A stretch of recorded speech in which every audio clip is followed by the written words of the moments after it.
Hello friends, welcome to my YouTube channel learning and skill hub. जैसा कि अपन ने पिछले वीडियो में देखा था कि इक्विटी ही एक ऐसा विकल्प है जो महंगाई दर को इजीली बीट कर सकता है। तो अपन इस वीडियो में ये डिस्कस करेंगे कि शेयर मार्केट क्या है, उसका क्या सिस्टम है और ये कैसे काम करता है। तो जैसा कि अपन जानते हैं कि किसी भी कंपनी को एक लेवल की ग्रोथ के बाद उसको अपनी फ्यूचर एक्सपांसन है या फिर पुराने लोन्स चुकाने के लिए वो फिर आईपीओ लाती है और आईपीओ के तहत वो अपनी कंपनी में का कुछ हिस्सा शेयर होल्डर्स को ऑफ़र करती है, जिसको अपन इनिशियल पब्लिक ऑफरिंग बोलते हैं। उसके बाद ये बीएसई और एनएसई में लिस्ट हो जाती है। तो शेयर्स कोई भी आदमी शेयर किसी भी दुकान पे नहीं खरीद सकता। इसके लिए अपन स्टॉक एक्सचेंज की ज़रूरत होती है, जहाँ पे सेलर और बायर होते हैं। सेलर शेयर्स को बेचते हैं तथा बायर उसको खरीदते हैं। इसके लिए अपने को डीमैट अकाउंट की ज़रूरत होती है। शेयर्स को खरीदने के लिए बहुत सारे एक्सचेंजेस इंडिया में हैं, जैसे कि बीएसई और एनएसई, बॉम्बे स्टॉक एक्सचेंज है, नेशनल स्टॉक एक्सचेंज, ये मुख्य है। इसके अलावा जैसे अन्य स्टॉक एक्सचेंज भी हैं, जैसे Ahmedabad stock exchange, Chennai stock exchange और Bangalore stock exchange. But NSE और बीएसई के आने के बाद इन बाकी लोकल स्टॉक एक्सचेंजेस पर ट्रेडिंग लगभग ज़ीरो हो गई है।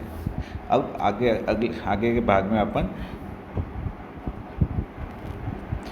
के भाग में अपन डिस्कस करेंगे कि शेयर मार्केट में कौन कौन हिस्सा लेते हैं तथा इसको रेगुलेट करने की ज़रूरत क्यों होती है।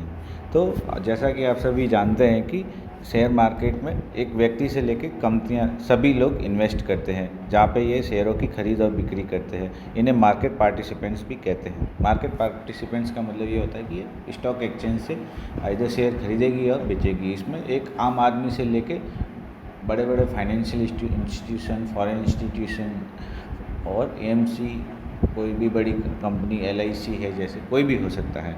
तो आइए देखते हैं कि इनमें क्या क्या कैटेगरीज हैं। तो सबसे पहले आता है डोमेस्टिक और रिटेल पार्टिसिपेंट। इसमें कोई भी कॉमन व्यक्ति आता है जो कि बीएसई और एनएसई से डायरेक्ट शेयर खरीद सकता है। सेकंड आता है एनआरआई और ओसीआई। ये वो लोग होते हैं जो इंडिया से बाहर रहते हैं, लेकिन वो अपना कुछ पैसा इन्वेस्ट करते हैं थ्रू स्टॉक एक्सचेंज में, थ्रू फंड्स के थ्रू, फॉरेन फंडिंग के थ्रू। थर्ड आता है अपन डोमेस्टिक इंस्टीट्यूशन की बात करते हैं। इसमें जैसे कई बहुत सारी बड़ी कंपनियां या फंड हाउस आते हैं, जैसे कि अपन एलआईसी की बात करें, आईडीबीआई है, या फिर अदर बैंकिंग और फाइनेंशियल इंस्टीट्यूशन होते हैं, जो सब डोमेस्टिक इंस्टीट्यूशन के अंदर आते हैं। फोर्थ है इसके लिए एएमसी। एएमसी का मतलब होता है एसेट मैनेजमेंट कंपनीज। इस वर्ग में वो कंपनियां होती है जो पर्टिकुलर म्यूचुअल फंड्स के लिए रेस्पॉन्सिबल होती है, या फिर वो एक म्यूचुअल फंड चलाते हैं। म्यूचुअल फंड क्या होता है कि ये एक बास्केट ऑफ शेयर्स होता है, जिसमें एक किसी भी रिटेल और फाइनेंशियल इंस्टीट्यूशन से पैसा कलेक्ट करते हैं तथा वो एक साथ इन शेयरों में निवेश करते हैं तथा जिसने राशि निवेश की उसी के प्रोपोर्शनेट उसमें डिवाइड कर देती है और एनएवी के अकॉर्डिंग उनको यूनिट्स अलॉट कर देती है। अपन इसके बारे में, म्यूचुअल फंड्स के बारे में आगे के वीडियोज़ में डिस्कस करेंगे। पांचवा है फॉरेन इंस्टीट्यूशन इन्वेस्टमेंट। इसमें विदेशी कंपनियां होती है जो कि हेज फंड्स के या फिर मैनेजमेंट फंड्स या इनके थ्रू अपन पैसा इन्वेस्ट करती हैं भारतीय शेयर मार्केट में। अब बात करते हैं कि शेयर मार्केट को रेगुलेट करने की क्यों ज़रूरत है। जैसा कि आप जानते हैं कि शेयर मार्केट में रिटेल इन्वेस्टर्स से लेकर बड़ी बड़ी कंपनीज और एएमसी और फॉरेन इंस्टीट्यूशन सब पैसा इन्वेस्ट करते हैं। तो इसको रेगुलेट कर, जहाँ पैसे का खेल होता है तो वहाँ पे कोई ना कोई एजेंसी चाहिए जो रेगुलेट करे, ताकि कोई करप्शन ना हो। जैसा कि आपने हर्षद मेहता का कांड सुना है कि उसमें क्या होगा कि उसने शेयर मार्केट की बोगस प्राइसेस को, मतलब वर्चुअल उतार चढ़ाव से उसकी प्राइसेस को बढ़ा दिया। तो इस टाइप की कोई गलत हरकतें ना हो या फिर लोगों इस चक्कर में ना पड़ के, ताकि उनका पैसा ना डूबे, उनका निवेश सुरक्षित रहे, इसलिए शेयर मार्केट को रेगुलेट करने की ज़रूरत होती है।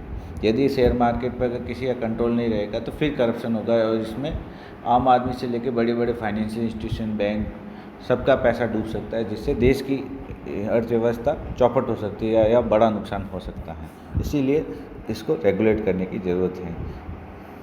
ओके फ्रेंड्स, अभी अपन ने शेयर मार्केट की बेसिक जानकारी के बारे में पढ़ा है। आगे के वीडियोज़ में रेगुलेटर्स कौन है और इसके क्या की पॉइंट्स है, इसके बारे में अपन डिस्कस करेंगे।